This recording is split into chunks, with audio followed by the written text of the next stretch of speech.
Hi, boys and girls. We're here with session 16. And the title of the session is Paying Attention to How Cultures Are Portrayed in Stories. So you can kind of see, I folded my paper this way, and then I folded it that way. And I have 4 sections. So if you want to pause it right now and set these 4 sections up. Great. You'll be able to use this Friday on your Riding Long and Strong, which is actually your last Riding Long and Strong. So again, this is session 16, paying attention to how cultures are portrayed in stories. Many fantasy stories seem to be very connected to cultures and traditions. For example, and this is something I didn't know until I started teaching this lesson, dragons, written by authors in the Eastern culture descent, are wise and often good.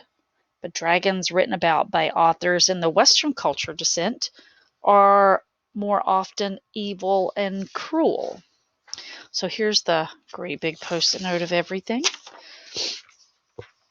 Readers, today I want to teach you that expert fantasy readers not only pay close attention to the cultures the stories they are reading come from, but they also pay attention to how other cultures are portrayed.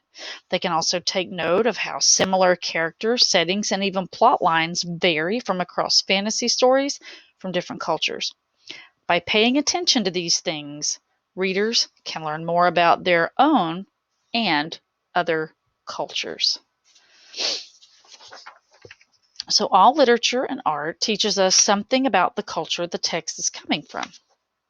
So let's think about The Thief of Always. And let's think about the culture of that book. So here we have family, food, actions, other. So as I was thinking about these things, and I was thinking about the family aspect in The Thief of Always, I came up with, there's a mom and a dad and a kid. That was like me, mom, dad, kid. And then food, well, thinking back to The Thief of Always, they talked about all the food that Miss Griffin fixed, the hot dogs, the pies, the hamburgers, all of that stuff. That's very similar to me. Actions.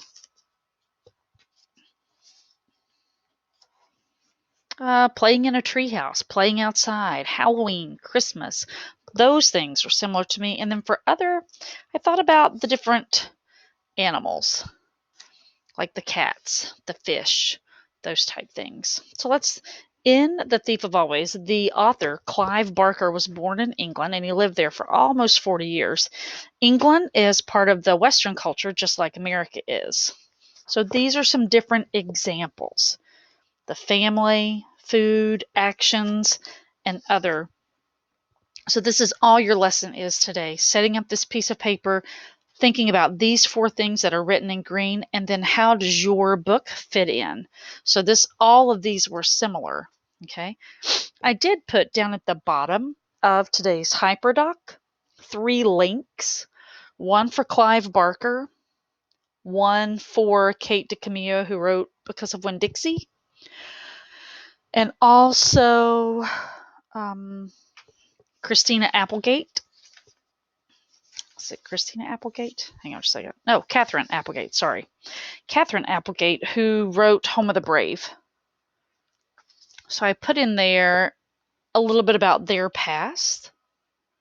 And I thought it might be interesting if you could come up with some ways, if you want to do the extension, of how their culture of them growing up affected how they write.